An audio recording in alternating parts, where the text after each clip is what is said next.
Hello, welcome to your daily dose of truth to hear. I'm Melanie Keenan, and this is Truth Talk. It's great to be back after a week off. I had to take a week for personal reasons, but I'll tell you what, there was no slacking in the news. There was no lack of things to talk about, that's for sure. So we have a new president, President Biden, and his administration. One thing that sets him apart from the rest of the presidents, I mean, all of them, is his amount of executive orders. Today, we're going to talk about what is an executive order and do we even care? Does it really matter that he is ruling by an executive order for the first stint of his presidency? Is this a solo presidency? Does he ever intend to hand it back to the legislative branch? Well, we're going to talk about that as well as some key points of his executive orders that really will affect you, the economy of the United States, and how things are done. And some you may have heard of, but I guarantee you haven't heard of all of it. So just a couple, though. We're not going to overload you today. But before we do that, I don't want to do this alone. So welcome to the panel. Brandy, how are you doing today? Oh, Brandy, wait, I have to unmute you. There we go. Welcome to the panel. So, first we welcome Brandy Hunt. She is a publisher and author. Brandy, thank you for coming back to Truth Talk. I really love having you on. Thank you. Thank you for having me back. And I'm glad to see your beautiful face and Bill. Yes, Bill is here, Bill Kaufman. And Bill Kaufman, he's a retired, not so retired police officer here in Central Coast, California. And he's also an amazing teacher of the Word of God. But beyond that, what we didn't know is that he is an historian. So this is the perfect show for him because we rely on his expertise. Welcome, Bill. Hello. Yeah, I do love history. I'm kind of a history nerd, actually, is what I am.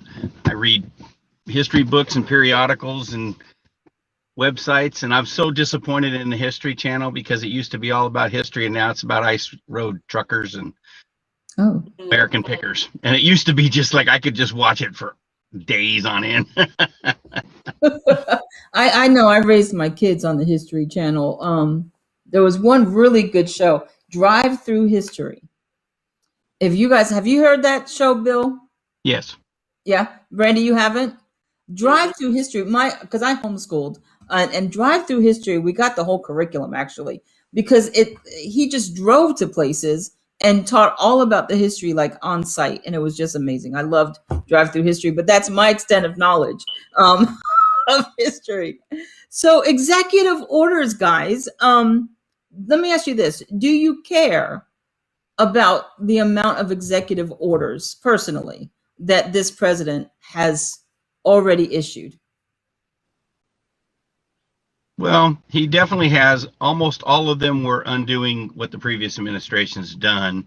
And he ran on that. So I guess that's okay in my mind, because that's true. But I think it's interesting. Every executive order that President Trump came up with, the entire left rose up and sued and got judges, and usually it was some small judge, somebody in like a small town somewhere that was a federal judge, and they said, well, that's unconstitutional, and then it had to go all the way to the Supreme Court. I don't know how many things went to the Supreme Court, and I think every executive order that he did was upheld in the Supreme Court, but everything was fought, and I haven't seen anything being fought right now. There's nobody saying anything, and maybe they are, and we're just not hearing about it because I don't know why. That's my concern. Isn't that he's doing that because presidents can do this, but there should be somebody saying, ho, ho, ho, ho, ho, we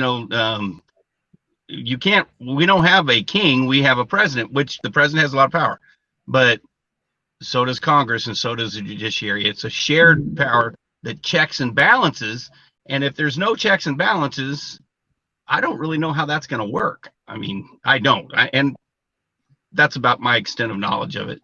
Brandy, what about you? Someone who doesn't look at it through history. Do you care that we have a president that seems to be a solo president, at least in this stage, that he is just executive ordering everything? And Bill, I will tell you that we're going to talk about some of it today. There are a lot of challenges on his bills, but it's not coming from the Senate or the Congress. It's not coming a lot from politicians. It's coming from corporations and organizations. So you're right. But The that's not political world. but that's not somebody that I haven't seen any judges making decisions. No, Day one from the Trump administration, okay, we're going to do this, and then some judge somewhere said no, unconstitutional. yeah, no, they're not fighting that. any of this. But You can the always regular find that. everyday organizations are Yeah. trying to at I least don't know. use a voice. I haven't seen any anyway myself. Brandy, what about you? Go ahead. Do I care? I care about the outcome. I don't care how it gets done, because I feel like I heard a saying a long time ago: if we always do what we always done, we're always going to get what we always got. And so if he came in and ruffled feathers and did it a different way, hopefully it's going to have a different outcome, because I'm pretty sure we're all tired of seeing a president go in, make all these promises, and nothing changes, or stuff changes. It just doesn't change for us down here, the little guys and gals. Right. And so for me, like, the stuff that he's changing is actually hitting, standard American households versus big changes that we never see or never feel the impact of. So for me, I do care. I just want it to be right. I don't care who does it. I just want it to be done right. The 2 points that you guys make is, one, he ran on what he's doing. It isn't a surprise. What he's doing, you can clearly see he ran on this. Now, some of it, and we'll talk about one, the pipeline, that was a surprise to the union workers because he ran on the union. But yet the first thing he did was slap the union a little bit and cause a big impact with a promise of the future, though, for the union. So it's kind of topsy-turvy. I hit you now, but the future is something we got, But he ran on that. He actually did, depending on where he went. Like all politicians, by the way, I'm not picking on him alone. When he was in oil state, we're not touching oil. When he was not in an oil state, oil's done. So you got to listen to what politicians say all the time, not just to you, because and not picking on him, this is a politician thing. They'll look you in the eye and say, you're the most important person I've ever known, and I'm going to make sure you are okay. And then somebody who has the opposite agenda of yours, when he's talking to them, they say the exact same thing. So he's flat out said he's going to end oil, and people didn't believe it. I actually talked to quite a few people that said, oh, no, that's just pandering. He will never close the pipeline, because that's thousands, hundreds of thousands of jobs. We're paying almost nothing for oil. We're independent for the first time ever in the history of United States, at least in our lifetime. We're not dependent on foreign oil. We're not giving Saudi Arabia so much money and all these other things. So he'll never do it. And then the first thing he did was, boom, yeah, I'm going to do it. So exactly. But he said he was going to do it. So I don't really have a problem with him doing it. I have more of a problem with people who said, well, I'm going to vote for the guy, even though I work for the oil industry, because he won't possibly do what he just said he was going to do. That's the ones I'm like, why would you say that? Well, I think, though, I think people underestimated Joe Biden, period, because of his age and senility and whatnot. But I think that what happened is he did say he would do all these things. Nobody expected it to be upfront. Executive order, active executive order. So what is an executive order? I want to backtrack just a minute. Here's a definition of an executive order. It is used to lead the nation in times of war, to respond to natural disasters, economic crisis, promote or revoke civil rights. So within this definition, he's perfectly within his right on an economic crisis standpoint, right? To do whatever changes he feels he needs to do. But here's the question. Do you think there should be some kind of accountability as to why this needs to be an executive order versus going through our legislative branch? Or is this going to be a continual way that what do you think? Is he going to continue to preside over the presidency in this way? Or is this just to undo Trump? Well, it depends on how much backlash he gets, I think. Right now, his party is in charge of everything. They're in charge of the House, the Senate, 50-50 Senate. But they're in charge. And they're in charge of the presidency. So they're in charge of all the legislative and executive branch. And if they don't get if he gets no pushback on this, the one thing you can't deny, the Trump administration got pushback from, Right. his political opponents. If Biden's political opponents do not push back hard, then I think he will continue to do it. And I think that most people would. The problem with what Brandy, and I want you to think about this just for a second. You said you didn't care how would they do it, just so long as it gets done. I agree with that in the short term. Like, if I believe something should be done, I'm happy it got done. I don't deny that I would be that way. But I think we need to be really cautious on going so far as to say, just so long as it gets done. Because if you get so that you have that kind of a leadership, when they start they have that much power and they've solidified that much power. When they start doing things you don't like and you scream bloody murder, they don't have to listen to you. Right. So you have to, our checks and balances, I think, is a really good thing. So just to get what you want done, go ahead and give the guy all the power. That, I think, isn't good in the long run. Because then the next guy that gets into the office is not your guy. Because it is 50-50. It's like they go back and forth. So then the other guy comes in and goes, well, we used to have to do this, but I don't even have to listen to anybody anymore because the last president didn't have to listen to anybody. And that's dangerous. Brandy, what do you say to that? Because what do you say to that? Should there be even, how do you do that? Like we said, there's a presidential right to do executive orders. You can't cap it now because he's utilizing it to his advantage. We can't go in and say, okay, now we cap it at this, or you can't change any part of it because, the way the system is set up is the way it's set up. Do you think there should be any kind of oversight on why all these executive orders, or the next 10 that gets passed, we need to check and balance it, or just let him run with it? When would you say enough's enough? I mean, I definitely agree with you, Bill. I'm not saying by any means necessary we just do whatever we want to do when we get in there, because that wouldn't be right. Somebody's getting hurt at the end of the day. I think somebody's winning, somebody's losing, somebody's gaining, somebody's gain is somebody else's loss.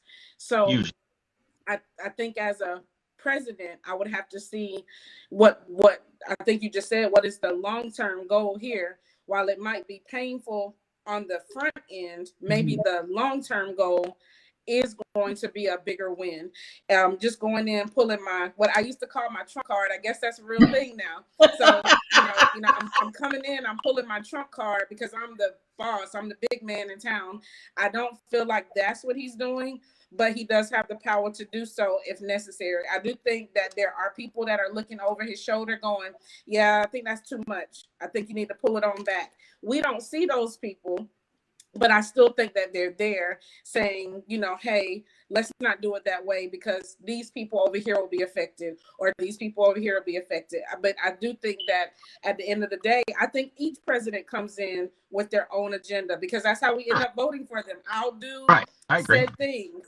And this is why I'm the greatest man or woman for the job. And then they get in there, they start kind of doing it and kind of not doing it. And then for the next 4 years, we go, we want someone else because you didn't do what you said you were going to do. So, but to your pretty point, much true. Yeah. I do not think it's by any means necessary because I feel like that would be an overhaul and an overkill. And a lot of people would be, fairly upset to just start snatching things just because I got the power now. Well, talking about and Brandy, I would say just what I'm saying isn't that even if good things are done by a person, if you set precedent that we don't have to have checks and balances anymore because Congress isn't going to balk, the press isn't going to balk, nobody's going to say anything except for, and if you do, then everybody says, oh, that's just one of those crazy conspiracy people. We don't have to listen to them. That's dangerous. Not because of what the person's doing, but because the way they're doing it. So he may have the best policies that's ever known to mankind, but I still would rather have checks and balances because I'm worried about the future, not just today or even our life. How about our kids' lives and grandkids? And I think that, there are some Democrats that's coming up and saying, hey, wait a minute, we need to stop doing so many executive orders. And so there is that. Is that, I don't know it might be mine. I'm not sure. I'm not sure what that is. Sounds like movement, but no one's moving. There we go. There we go. It stopped. Is it on more now? Nope. I'm not sure what that is. But let's continue as much as we can. So talking about how it's affecting people, that short term here, long term may benefit. Let's talk about this executive order. And it's the one that says they stop construction on the Keystone XL oil pipeline.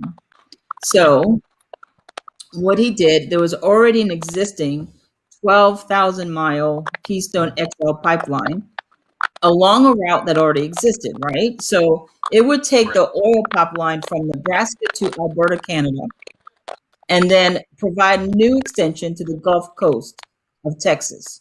So we're going all the way from Canada to Texas on this pipeline. And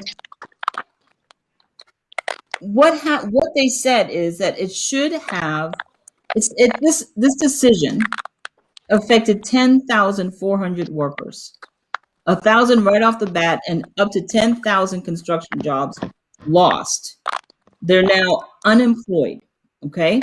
So my thing is this, what is a big deal to have done it right now? Like right now, we just have to stop the pipeline, and in this economic crisis that we have with COVID, just automatically just say, you know what, we're just going to end it. What I don't understand is a big deal, because we have BBC World News says this, that it was estimated it would have created 28,000 jobs. They're gone. What about the relations with Canada? Prime Minister Trudeau says we're disappointed, but they acknowledge the president's decision to cancel the permit. So while they didn't want that, they just were going to go with it, as you can't help but go with it, right? New Mexico's been affected. Their economy in New Mexico is based on this. So their schools, their government, their infrastructure all gets revenue and is supported by this pipeline, by this work. And so you're looking at a whole entire state that's now trying to figure out economically, what are we going to do? How are we going to keep our schools open? How are we going to do the infrastructure? It's going to completely destroy the infrastructure. Okay. So what do we tell these people? I want to say a quote, and then I'm going to pass it to you guys. The climate envoy, John Kerry, says this. He told reporters this. I have to laugh. He said, the workers in the oil and gas industry can be the people who go to work to make solar panels. He then went on to say these jobs will create opportunities for young people and for older workers shifting to new professions, and it will maximize the creation of accessible training opportunities. Now, here's my problem with this. What if they don't want to shift professions? Like, when does a government have, okay, we're going to close down this section of jobs, but now we're going to transfer you to this section of work? Like, that's my first question to you. Is it mine? I don't know if it's mine or not. I turned it down. Can you hear me? Yes, we can hear you. And the second question I have for you is, the jobs are not created yet. So they canceled 10,000 jobs about there, but they don't Right. have the jobs That's my biggest concern. waiting for them. And we have our, let me see, who is she? That White House press secretary, Jen Psaki, I'm not sure I pronounced it right, that she was kind of interrogated by a reporter saying, what's going on with this? Where's the green jobs for these workers to go to? And she just didn't have an answer. She's like, yes, the president wants to give them green jobs. There's jobs going to be in the future, but there's no, like, where's the help for all these people? So I'm going to Well, pass John it to Kerry, you. when he said that, Melanie, he also said in the same sentences that he said, we're going to transition people out of oil jobs into green jobs. He said within 30 years. But if you are 30 years old right now, or 35 years old, and you were making $100,000 a year in the oil industry, and you make a executive order saying you don't have a job anymore, and within 30 years, it'll work for you in the other industry, but you're going to be too old. You're not the jobs, and you don't get a job like I'm working for Exxon and therefore I just go over and work for Mobil. That doesn't work that way. You have to apply for the job. You have to move. You have to change things. There's a lot more to than it sounds so nice. We're going to shut down your industry and you can just work over here now. Well, what if you live in Ohio, but the industry's in California? The new industry. Yeah. It's not in Ohio. You don't get to just change jobs. It doesn't work that way. And the jobs aren't there anyway because there's only so many people working in that industry. It will expand. I'm all for renewable energy, but it's going to take a while. I would have never done what they just did. But he did run on it. So that's my biggest. Well, we're going to have Brandy try to reconnect. She was having a bad connection. Am I still on with you? Yes. I'm sorry. We're having problems today. Oh, that's all right. You know what? We're going to go with the flow. We're on. Hopefully, Brandy can get a new connection and she can rejoin us. Let's see. Here she is. Brandy? I think she's still trying to get on. Give me a thumbs up off camera, Brandy, when you're ready. But what I was saying is, when John Kerry said that, immediately my brain said that's not a doable situation. You don't, if you tell me I can no longer, my industry is done and I don't have a job anymore, when you tell me, but don't worry, you can get a job some other place. It may not pay as much. You'll have to move to another state. All these other things, but it's okay. You'll be fine. You used to make 100,000, but don't worry. We'll give you some government money at about 1,000 a month.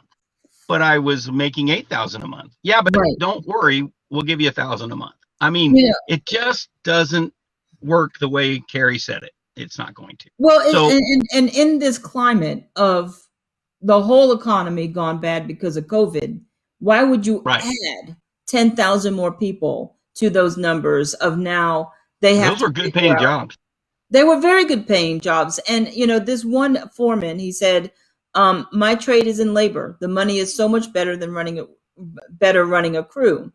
I wouldn't be anywhere near doing that in wind turbine. So he's saying the jobs that they want to transition these people to, they're not jobs that are going to continue to give them their livelihood.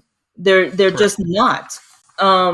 You have another gentleman, his name is Behringer. He said he's now working at a power plant in Omaha, and he's worked on the wind turbine before, and it's pittiness. He gets up and wonders, why am I here? What am I doing with my life? So these are jobs, but it's like you're telling someone who has a passion for one career, you know what? We don't care. We're going to move you to another career. Is that America? Well, especially because it wasn't the marketplace. It was the government going into private industry and saying, we're going to now stop you from doing this. Private industry, not government. The government controls itself, and I don't have a problem with that. But they're going in and one man. That's the other thing. This isn't Congress. No, this this is one man saying, okay, you guys aren't going to have jobs. And now, but I keep going back to this. He said he was going to do this. So if you're upset about this and you voted for him, maybe you should listen to what the politicians are saying, at least to the people, not to you.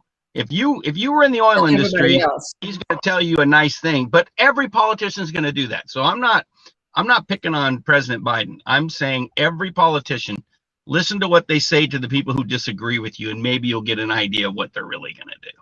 And this is what he's done. But he did say he was going to do this. I don't think anybody thought it would be this fast, but he did. So, it's like such an overreach. First, you have COVID closing down restaurants and businesses and shutting people home, and you can understand that to an extent of because there was it's a health crisis. You got to get under control. But here, it's like there was no warning for these people. Like they knew something might come down the line, but they didn't. They weren't like, "Hey, you got 60 days. You got a year, 3 years to prepare yourself." It's like, you know what? We're stopping it now. I've got relatives that live in the Midwest and they voted for Joe Biden, and that's fine. I'm friends with people who vote for Joe Biden. I have no, it's perfectly fine with me who you vote for. And, but we talked about this during the election. I said, man, your economies are going to get destroyed. And they go, no, that's just politicians talk. They would never do it. And that was quite a few people, because I have quite a few cousins in the Midwest, and I have an uncle there that said the same thing. There's no way that you're just making stuff up. He would never do that. Yeah, he did it first. Now I'm a president for a month and I'm doing it. And I'm not going to text any of these people and say, I told you so. Because look, their lives are now going down, and they were pretty good lives. These are people who had good jobs, and they're not going to have good jobs. And so I feel bad for them. I'm certainly not going to pile on and say, told you so. But I still say, if a politician tells you he's going to do something, you better be careful to vote for him if you don't want that to happen. Right. This gentleman sums it up. His name is Noel, and he says this. This is from a CBS News article. He says, if you do a task, you do a job for 13 years, you'd think in 13 years you'd be comfortable, and then you never have to worry about another job. What was the last 13 years for? The last 13 years of being out on the road, being away from my family, was all for what? For me to be sitting here talking to you about losing it all. That sums it up for so many people in our country now. Is what is it all for if the government can come and just wipe it away and say, you know what, invalid, we'll change, do something different. We'll point you to another direction. That's all I have to say about this pipeline. But I think people need to, like you said, yes, he ran on these issues, but doing it in a way that is so abrupt that people don't have time to even prepare for the decisions coming out of the presidency. And I think historically, Melanie, this started in, and I could be wrong, but I remember Barack Obama making a bunch of executive orders, especially concerning the healthcare stuff. And now he did get Obamacare, affordable healthcare through the Congress. He did, but he made all kind of executive orders afterwards and leading up and concerning all these things. And people were complaining about it. And then when Trump came in, he did executive orders too, and people complained about it. The left completely complained. They complained that because every executive order he did, almost, it seemed like it went to court. Right. Unless somebody takes this to court and says that's unconstitutional, you can't do it, then I think he's just going to keep going. And I can't even blame him. I mean, why wouldn't you? If nobody's going to give you any balk, but President Obama had a lot of backlash, and President Trump had a lot of backlash. So far, President Biden's had none legally, no legal backlash. And so I don't know how that's going to work out, but I feel really bad for people, and I feel bad for us. I'll be honest with you. I don't really want to pay $5 a gallon again, and I don't want to be dependent on foreign oil again. But we're going to be. We are going to be, but that brings up a point. Hold on, let me see if I can find it, because it did say that. Well, yeah, it just brings. I can't find it right now, but it does bring up a point where we are now going to be relying on foreign oil. the prices are going to go up, and there's really nothing we can do about it. It's the way it's going to be. So, Laws of supply and demand. yeah, unfortunately. But let's talk about something. You talked about feeling it. Now, this might be something you don't know about, and I didn't know about, but it's something I think is worth talking about, because over and over again, our children get impacted in ways by politics that just are just, to me, mind-boggling, that anybody would think it's okay. And this executive order is one of those. Have you heard about the transgender equality order? This one is intended to enable transgender women, that goes after male puberty, to compete in women's sports in schools. Right. You've heard about that? So yeah, I had a big argument in my own household over it. Well, I think it's something we need to discuss, because it doesn't matter if you're transgender pro or con. So transgender woman, let's just make sure we understand what that is. A transgender woman is a biologically born male, has gone through puberty, but identifies now as a woman. It doesn't mean he's had any surgeries or anything. This biological male has gone through puberty, has its testosterone, has its muscle, has its bone mass, and then now he identifies as a woman or a girl. So what they're saying is that person is now able to compete against other girls in sports. Yeah. And not only competing against them in sports, but competing against them for scholarships in their colleges. I remember Title IX when it came out, because I'm an athlete and I played sports, and there was a big complaint that women didn't get enough, in the 70s, 80s, women weren't getting enough opportunities for scholarships because they were dominated by the male sports. Now, the argument again for the male sports was that most people go watch male sports. And the only female sport that carried its own weight economically in NC2A stuff was basketball. Women's basketball pays for itself and then pays for other stuff too, because it's very popular. But other than that, there are no sports that women's sports that pay for themselves. So they said, well, yeah, but you guys, not enough people come to watch you. And then they said, well, that's not fair. So they did Title IX, and there's a lot to this. I'm making it really small, short thing, but when that happened, now you have the money from males in football, males in basketball, females in basketball, because they all make money. And then they take that money and then they give it to scholarships to people who are on the lacrosse team or something that nobody goes to watch. Nothing against lacrosse. That was, if you're a lacrosse player, good for you. But nobody comes to watch you, so you don't make any money for the school.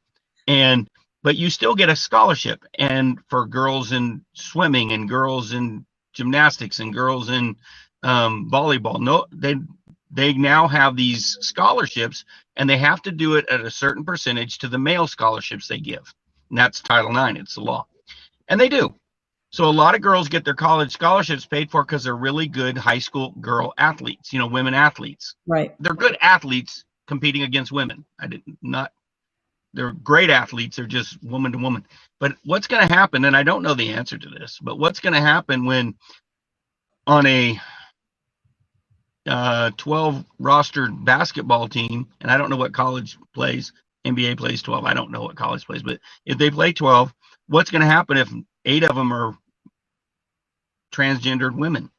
Well, Bill, they're bigger, stronger, faster, and they're taking the scholarships from people who aren't as gifted as them genetically, and I don't know how that's going to work out.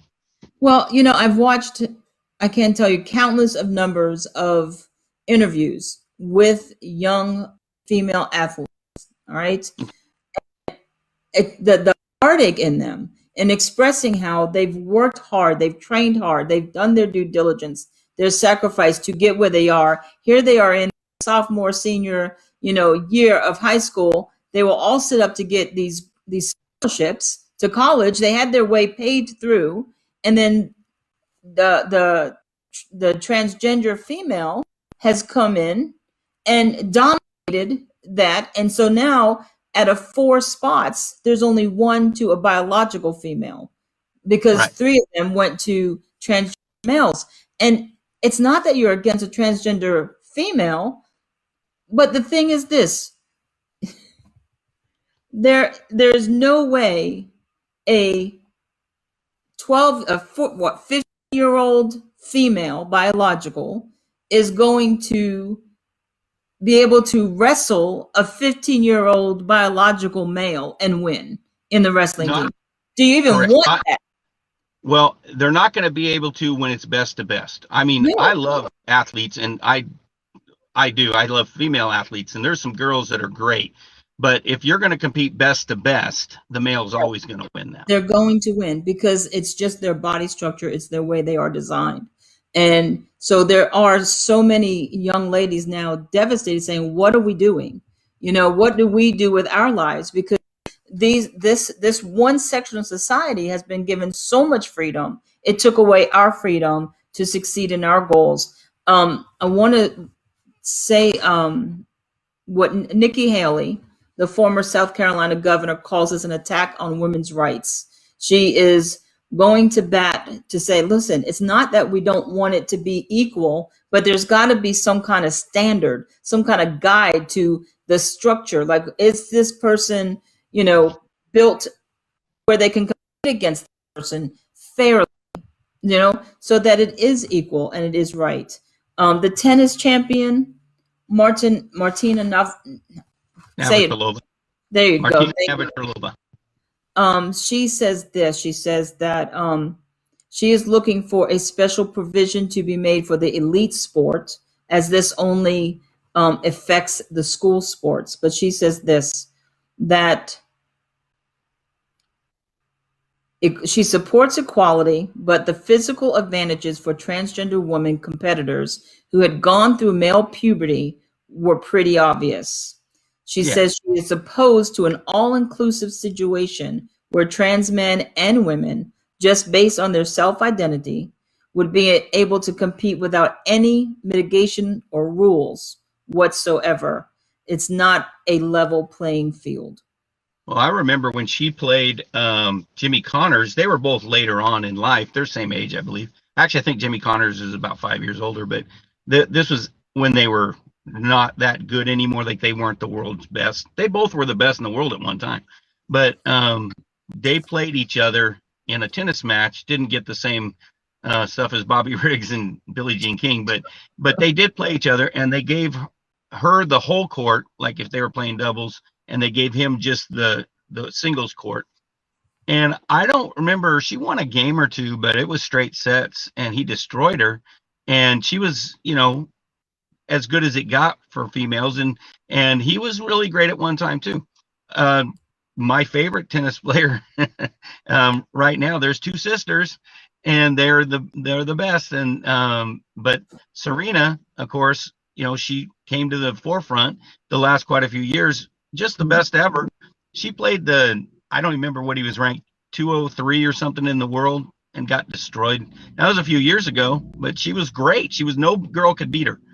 Right. Riker was a boxer. I fought in the cage and stuff, and that was one of my sports. And this girl was a great fighter. Riker was her name, and she was great, unbeaten. I think she had one draw, knocked everybody out that she fought. She fought a guy in Thailand, I believe it was, a Muay Thai fighter. She was bigger than him. She was taller, heavier, and everything. She got knocked out bad, and he wasn't even a ranked fighter. It's not fair to females that are born female to say, well, you can just go compete against this person. It's a female. I don't mean it. That's a female too. Well, no, not really. I mean, not athletically, they're not. The biological aspect has to be taken into consideration. It really does. But talking about Serena Williams, I watched an interview with her, and she said under no circumstances would she battle or go against a man for a title win, because she said she would lose every time. She came out and she said, I will lose every single time.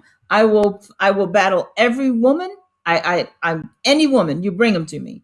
But a man, she said, it's a different sport. Men play tennis differently. They're faster. They're agile in different ways. They're just different sports when it's male versus female. So yeah, And what's going to happen on those scholarships things, Melanie, really, that was a discussion I was having with a family member that was very upset with me. And because they kept saying the same thing, which was, you hate people. And I go, I don't hate anybody. I just don't think that this is good. And I was talking about the Title IX. And I said, are we going to get back to where we were before Title IX? Are we going to get back to where girls don't get scholarships? Or, well, they're saying, and this person kept saying, well, that person is a girl. And I go, well, okay, are we going to get back to somebody who was born female, never getting a scholarship anymore? Because they're not going to be able to. And I can't say never, because there's some incredible. There will be slots open, but the majority is being taken away. And this just opens the door for even more. If you're listening and you have a comment about this, we are live. So you can chat us right now on Facebook, all the ones that you see, and social media that there is actually. So chat and let us know what you think about this. Is it okay for the transgender women that are after puberty to be competing with biological women on sports? We want to hear about you and what you think about this. And my whole point was just the scholarships, because I remember when, there weren't that many girl sports teams, and now there are a lot, both in high school, college, and I think there should be. I've always thought that. And so I don't know how this is going to play out in the future. And if you think it's more disagree with us, please, that's perfectly fine with us. We're not. I can guarantee you, Melanie, there's people screaming at us right now. I understand. Listen, it's not about being against transgender, male or female. This is simply, you have one aspect of society, which is biological females, that are going to be hurt by this and is being hurt. And you have, kids should be kids, and they shouldn't have to worry about, being unfairly matched in a sports. Women go against women, men go against men. Transgender women and men is a different aspect to that. I understand, you identify as a woman, that's good for you, but we don't want you to in any area. But there's got to be a balance here. When it's one of the people at my house during the Super Bowl brought up, they said, well, maybe we have to have 4 categories of sports. And I was like, oh, maybe. I don't know. Or do I got away, no answers, but someone said do away with male and female altogether, and you just put them all together in a pot. Then only males are gonna win. That's it. I don't think After puberty. Before puberty, that's not true. I remember being a little kid in 4th grade. I'm a short person. I'm only 5'8". But I was not a tall kid. And I wasn't even that short. I was just probably a little shorter than average as a kid. I'm only an inch or 2 shorter than average now. And I was always that way. But there was some giant girls in 4th and 5th grade. Yes. And they usually ended up being about 5'8", same as me. But they were a foot taller than me in 4th grade. Mm-hmm. And probably better at some sports because of that advantage that they had of growing up faster. But after puberty, that advantage completely disappears. It really does. And, this executive order specifies after puberty. So, what, I don't know. I don't know. There's no answer to it, but I thought it was worth a conversation to bring to light that, if anyone listening has children that are in sports, in schools, be careful, have an eye out for this, to your students about this, your children about this, and make sure it's not a hate thing. It's not a personal thing. But it's just something about being fair. Just like when you're a boxer, you have to get weighed and you have to say, okay, I can match these other boxers. We're in the same weight. Mm-hmm. What do you call that? Weight class.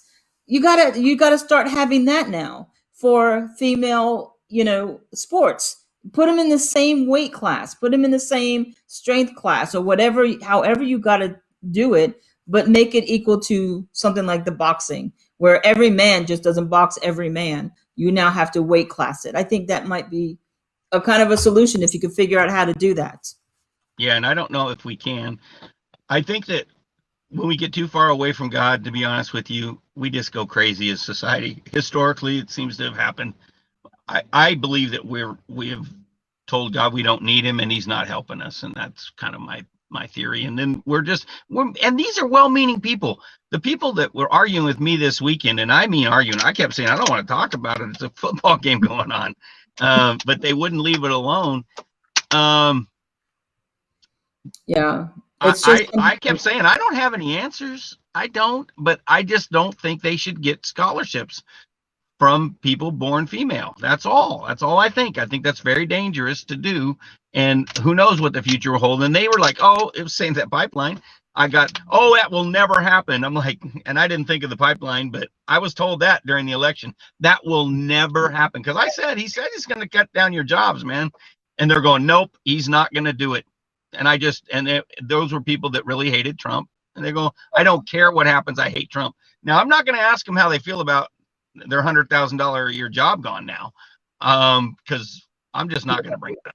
Well, David William Buckland is on, and he says he wish he caught this late, but thanks for discussing the issues of the transgender executive order. Well, thank you, David, and feel free to ask your questions or make your comment. We'll show it up on the screen and discuss it.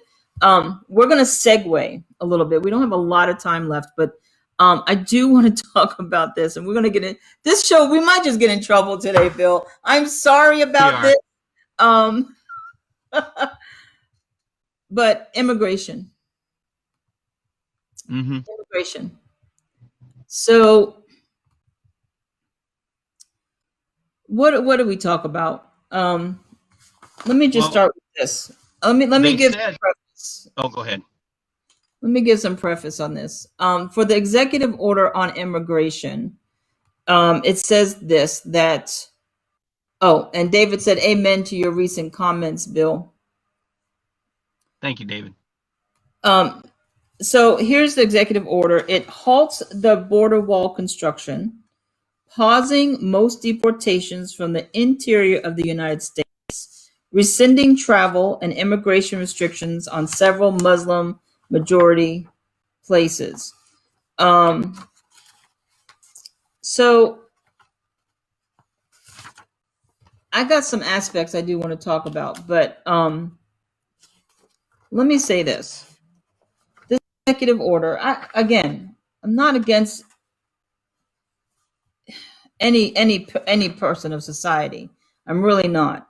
Oh, it also, which I think is good, I like this part really well, that it actually safeguards the DACA program that offers work permits and deportation relief to more than 640,000 undocumented immigrants that were brought to the U.S. as a child. Now, I don't think that if you're brought here by your parents as a child, it's just not your fault. How are you going to get deported to somewhere you've never been since you were 2 years old? Which, what's funny is when Trump kept trying to get DACA, like, okay, we'll make a deal. No children will be deported that were brought here. And the Democrats said, no, we won't do it. And then they said, he wants to deport you. But he kept pushing for that. And he didn't make an executive order, but they never did leave. I mean, we never sent anybody away that was under DACA. But that was, by the way, DACA was an executive order under the Obama administration. And not through Congress, but an executive order. So that nobody was sent away, but he actually tried to get laws passed through Congress. And of course, the Democrats controlled the House at that time, and still do. And he tried to get these things, and they wouldn't do it. They tabled it. They were, nope, we're not going to pass any laws helping the DACA kids because Trump will get the, he'll get like credit for it. And and now they're going to write an executive order for the same thing Trump tried to get through Congress. I just think that's funny. Well, David has politics is rough. That's life. David has a question. He says 3,000 plus illegals are crossing our border every day. Where are they going? Well, David, I'll tell you where they're going. Well, I want to talk about this little segue here. There's a couple of things I want to talk about. So what he's done is he's allowing the catch and release, meaning this. You have illegal immigrants at the southern border. This allows them to remain in the United States until they get processed, which can take years.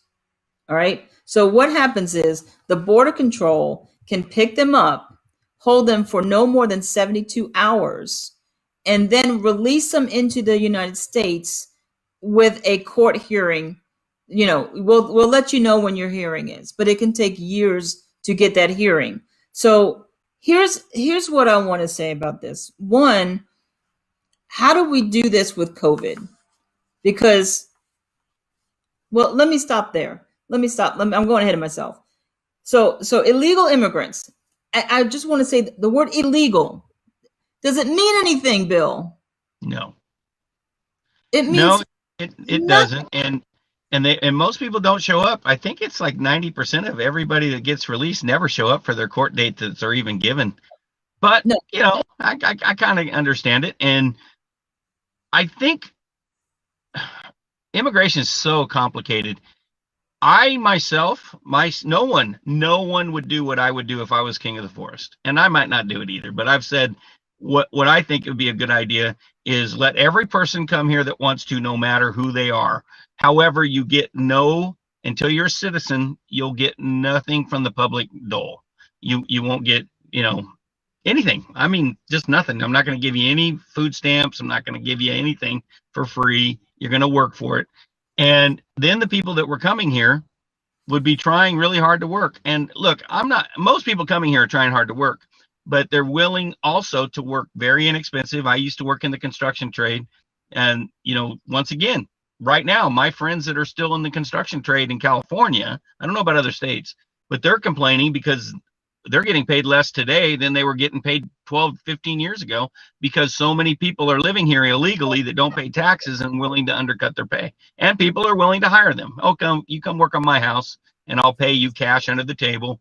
And it's going to cost less than the legal guy who has to pay insurances and all that kind of stuff and pay his taxes. And they're getting paid less than they were 15 years ago. Well, here's the thing. It's a consequence to this. There is consequences to every action. There's an equal and opposite reaction. That's the way it is. But this is what gets me. All right. This is what gets me. Illegal people, just illegal people are coming in. They're able to be held, but then they get released into the United States. Here's 2 points that I have a problem with on this. One, people who are going through the immigration process legally are not getting processed. There's a story on ABC News, and it's a woman named Abby Matson. Now she's pregnant. She's about to have her baby, and she has been waiting for her fiance. They both lived in Peru. They were working in a nonprofit refugee camp in Peru. He's still there. She came home because of the COVID. So they went ahead and did their application for a visa, for a fiance visa. That was June 2020.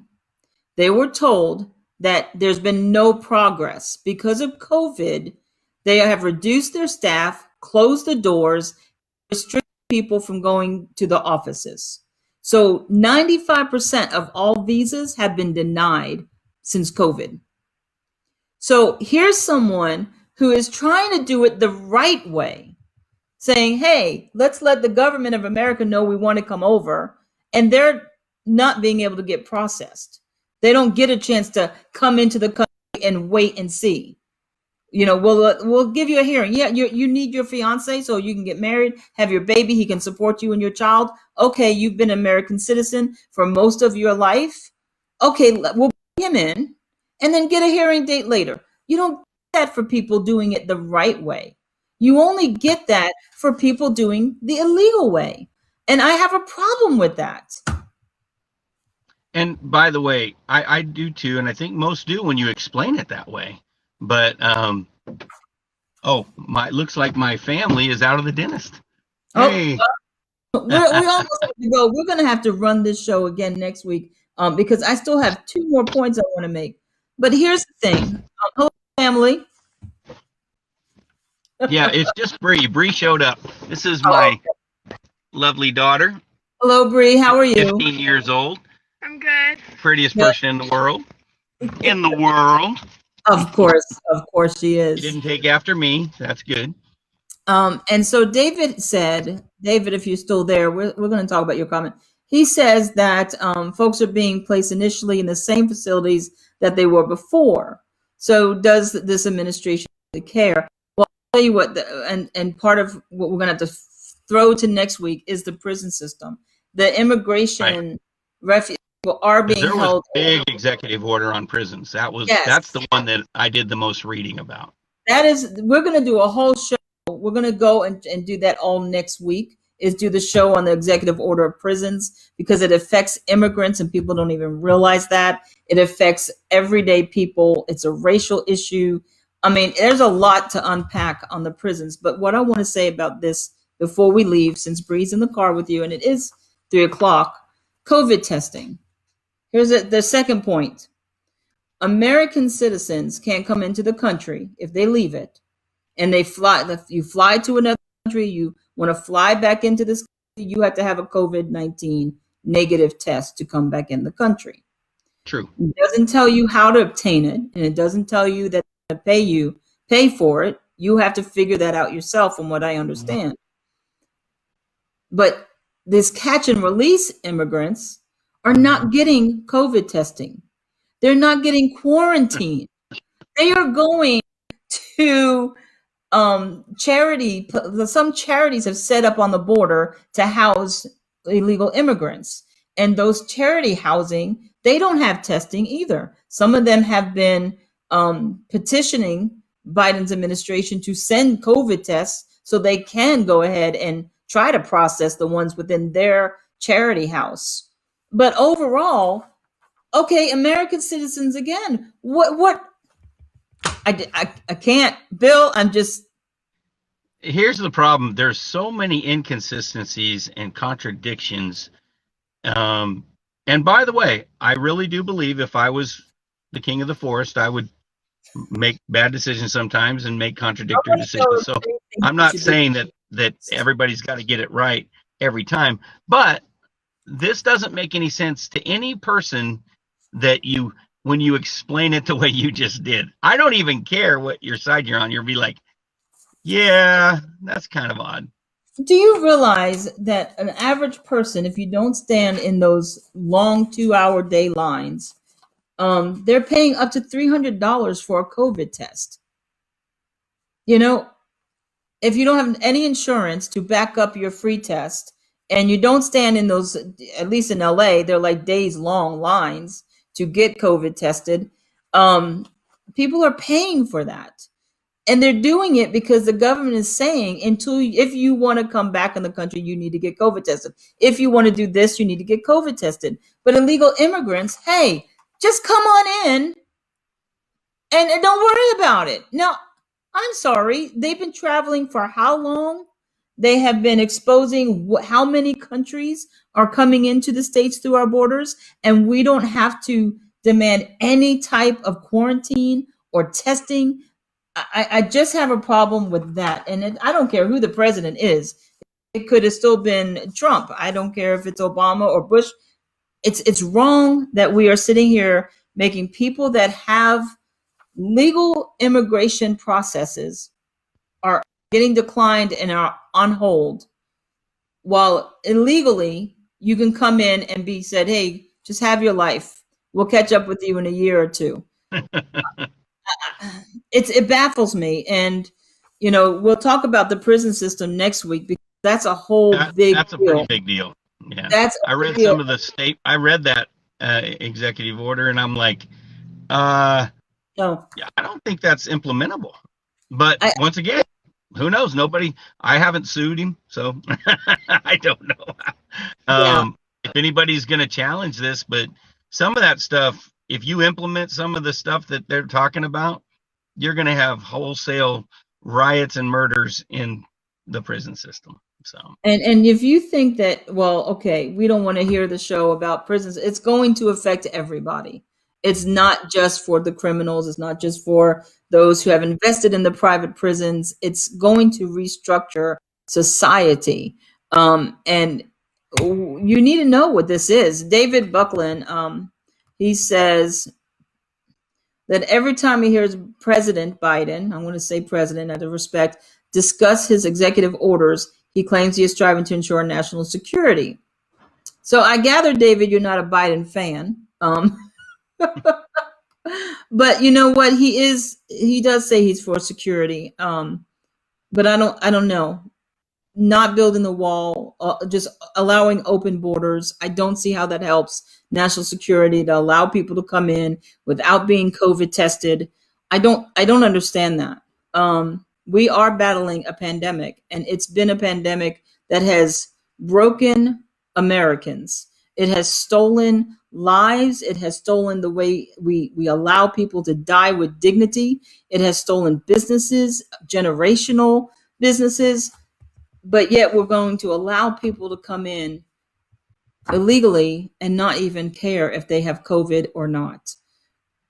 Well, when you pick things due to, and many people do, due to your political decisions, as opposed to just using common sense, this is what you're going to get. And by the way, it's not the first time in history that we have done that kind of stuff, making decisions based on political preconceived notions as opposed to maybe just sitting around as a team, because there's no team right now. And by the way, there wasn't last time either. And so, I mean, it's just, hey, we're going to do it my way now. Well, that's the reason for the checks and balances we started this show with. And I understand what Brandy said is if the person up there is doing what you want, then maybe you're like, oh, I'm okay with this. But you know what? If the person's up there doing what you want without checks and balances, when they don't do what you want, you probably be screaming, hey, what happened to the checks and balances? So let's not get rid of them too soon. That's my only concern. And like you said, Bill, you know, Bush did executive orders, Obama did executive orders, Trump did executive orders, Biden's going to do it. And it's just every presidency, regardless, sure, Democrat or Republic, is taking it to the next step. What's the next president going to be doing?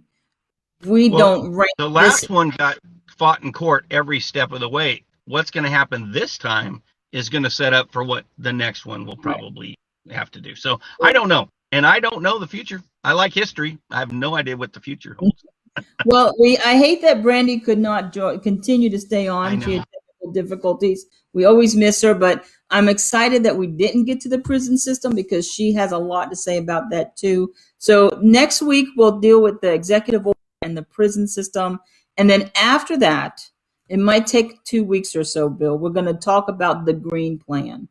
I want to just completely unfold the green plan so people can understand what to expect when this unfolds in our communities. If there's a subject that you would like to see us discuss or you want to take part in, by all means, join us.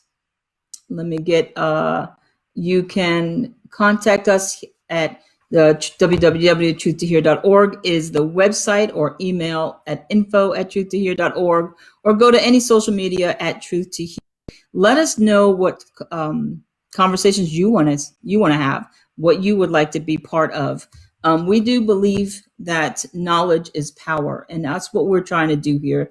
Not pin one side against the other. It doesn't matter what side or what you believe in, but knowledge is power. If we can just give you what's out there, give you the knowledge, give you history to combat, what's happening today, where it's going to take us, then we're giving you something worthwhile.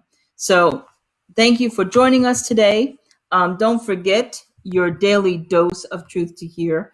Let's go over and see what that entails. So tomorrow, Truth Talk Conversation, author David Buckland, he actually chatted with us today. We're going to air a conversation I have with him about his new book. So that will be tomorrow at 2:00.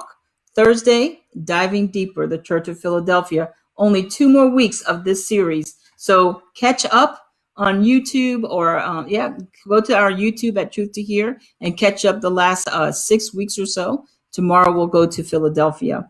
And then Friday's message is Healing Our Land. Thank you for joining us. See you next week at Truth to Hear.